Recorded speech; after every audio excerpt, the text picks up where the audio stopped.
அழியும் என் கைகளை கொண்டு அழியாவும் ராஜ்யம் கட்ட பைத்தியமான என்னை தெரிந்தெடுத்தீர்.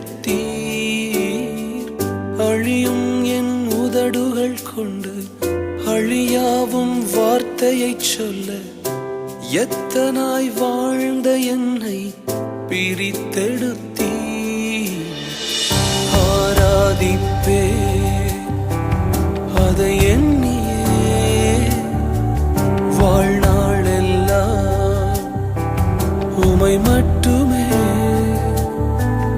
ஆராதிப்பே அதை எண்ணி